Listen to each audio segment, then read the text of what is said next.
All that's on my mind is revenge. So in 2 days, the Washington football team is set to host the New York Giants on Thursday Night Football, and this is a huge game. Yes, it's only week 2, but both teams are looking to avoid going 0-2 to start off the season. This game is huge for our Burgundy and Gold, not because we don't only want to not go 0-2. This is the only division game we have until the NFC East Gauntlet towards the end of the season. So this game is humongous for the Washington football team. If you told me I had to sacrifice the Chargers loss to get this win, man, I want this win so bad. I will be okay if we lost to the Chargers, but we double back and we take our anger from the loss to the Chargers out on the New York Giants. Ain't no better feeling than beating your division rival. You guys don't understand how much I hate the New York Giants. Those Cowboys growing up has always been my division rival that I hated the most. I hate all my division rivals, but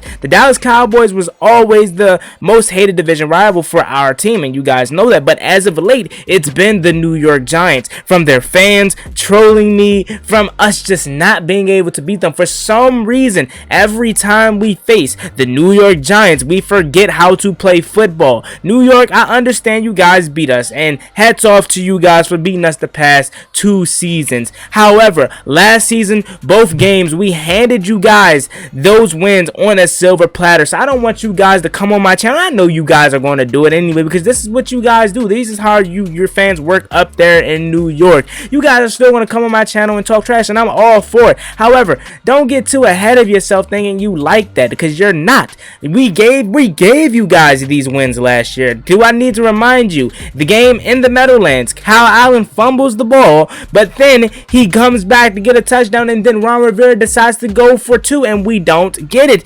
There you go. That was game number 1. Then the game at our house, we want to forget how to play football and have 5 turnovers. Antonio Gibson fumbling the ball. Then Alex Smith has to come in after Kyle Allen gets hurt, and he throws interceptions and everything. We just forgot how to play football. We lose our mind every time we play the New York Giants. So don't act like y'all just like that, because y'all not. And I guarantee Thursday night, it's going to be a different story. I refuse to go 0-5 to Daniel Jones. We are the reason why Daniel Jones still has a job. So in today's video, I wanted to come on here to tell you guys, what do I think Washington's defense needs to do to have a better outing against the New York Giants? Because let's face it, the first game of the season versus the Los Angeles Chargers, the defense was terrible. I'll be 100% honest with you guys. And you know that. You guys were commenting on my video on the post game telling me the defense was atrocious, and it was apparent that they was. Justin Herbert, 21 for 37 for 338 yards, a touchdown, and 1 interception. And I forgot to mention that Justin Herbert and the Chargers offense was 14 for 18 on 3rd down conversions, and they completed 27 first downs to our 15. We cannot have that this year, especially if this defense want to be top tier and we want to be competing for this division this year. We're playing talented elite quarterbacks. We cannot have that. The guy was shredding us all day long. Do I still think this defense is really good? Yes. I don't want you guys to mislead my title of my video and me thinking the defense isn't good. I still think this defense is good. It's only week 1. However, you do have to be a little alarmed at the performance that we had against Justin Herbert, because you see what happens when we play against elite quarterbacks. Now, when you look at last year's schedule, we didn't play the Justin Herberts, the Patrick Mahomes, the Tom Brady's, the Derek Carr, all those. We didn't play none of those last year. We played the Ben DiNucci's, what is the guy, Brandon Allen from Cincinnati. We played Nick Mullins. That's not the case this year. We're playing top tier quarterbacks, and we got an early test of that this year versus Justin Herbert. I think this defense is going to improve. That's why I'm not overreacting at all. I'm just coming on here to tell you guys what I think we need to do to be better.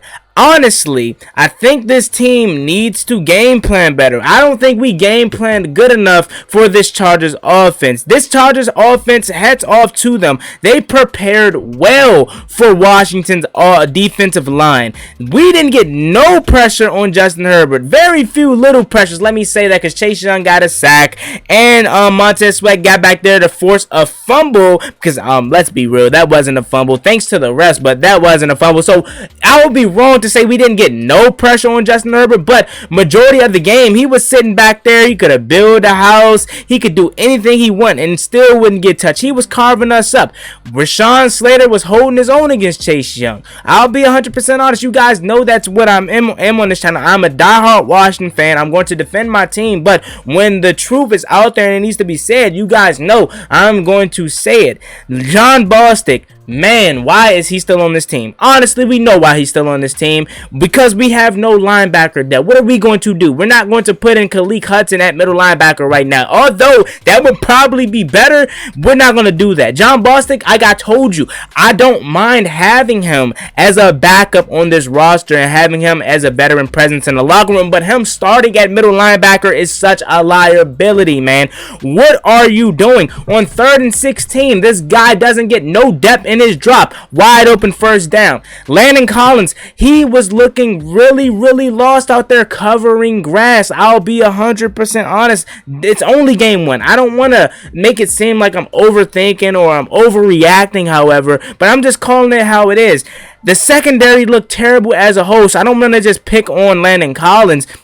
But it was a very vital point in the game where Landon Collins was just covering grass. And I want to say it was either Keenan Allen or Jalen Gustin that was wide open across the middle. So the secondary as a whole just wasn't looking good. You had Kendall Fuller getting burnt. You had William Jackson getting his. Even though he had an interception, he was getting done in by Keenan Allen. Benjamin St-Juste, why do you have your rookie cornerback on an island against one of the best route runners, and if not the best route runner in all of football? It was just a bad day for our defense. We need to get pressure on these quarterbacks. Justin Herbert is not the only quarterback that's elite that we're going to be facing. He is the start of what we have a long road ahead of us this season. Josh Allen in week 3, Tampa Bay fresh out of the bye, Aaron Rodgers, Jameis Winston's not elite, but dude, he had 5 touchdowns, so I thought that was going to be a walk in the park. But man, we have to face Jameis Winston. We have to go to Las Vegas to face Derek Carr. We have to play Dak Prescott twice, not to mention Jalen Hurts isn't elite, but he had a good showing in week 1. So we have our hands full this season, and we need to get pressure on this quarterback or on the quarterbacks we face this season. JDR, like I said, I need you to game plan better. I need your situational play calls to be better. On that 3rd down to end the game, why are you going, man? Why isn't William Jackson your best man-to-man corner if you want to go man, not on Keenan Allen on that play? Why is Benjamin St-Juste in on that play? Then on the touchdown pass to Mike Williams, one-on-one with Benjamin St-Juste, you got to know that. As a defensive coordinator, if you're watching film, how we assume you guys are watching film, you got to know every time they get in the red zone, they're looking for their target, Mike Williams.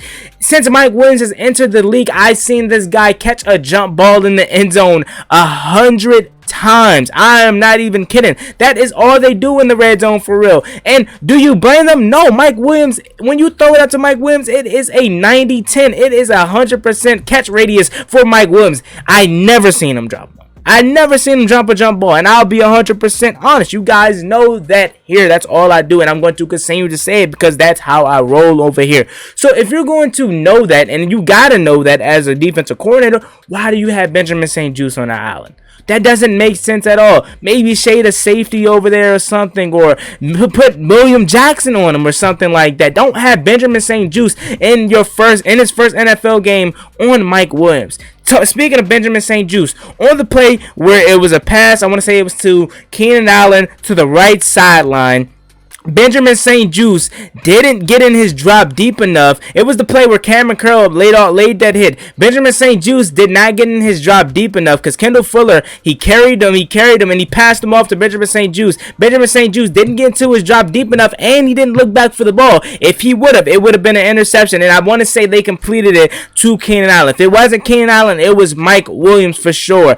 It's plays like that, and I understand it's just week 1, so I don't want to overreact. It's plays like that we can't have. We're not playing Ben DiNucci no more. We're not playing Brandon Allen no more. We're not playing Nick Mullins no more. We're playing Justin Herbert. We're playing Patrick Mahomes. We're playing Aaron Rodgers. We're playing Tom Brady. Do I need to continue to say it? We're playing Dak Prescott two times a year?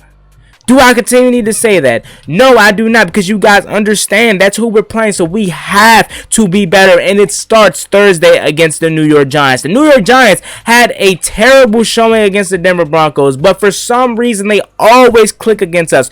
Although the Denver Broncos, who really held that offense in check for a majority of that game, if not all of that game, they have some weapons. I don't think Evan Ingram is playing, even though he can't catch. I don't think he's playing. He's still a threat. They still have Kenny Golladay. They have Kadarius Toney. They have Saquon Barkley back, who gives us problems every time we face him. These guys have some weapons on their offense. That's no question. Kyle Rudolph, who can be a solid backup tight end. Remember his days in Minnesota. So that offense is really, really good. Don't get it twisted. Daniel Jones is not no Justin Herbert, but he turns into Justin Herbert when he plays us, so we cannot have that happening. I think Washington will get this win. I guarantee this Washington win at the beginning of the season when I did my record prediction. So please don't let me down, Burgundy and Gold. Let me know what you guys think our defense needs to do to shake back from that Chargers loss. I gave you mine. We need to game plan better, and we need to get pressure on the quarterback. Those are my biggest 2 weaknesses that I saw out of the Chargers loss that we need to fix headed into New York. As always, it's me, boy Juan Gotti. Like, comment, subscribe. Helps the Washington football team. I'm out. Peace. Cost me one time. That's gonna get you pop. Get you pop.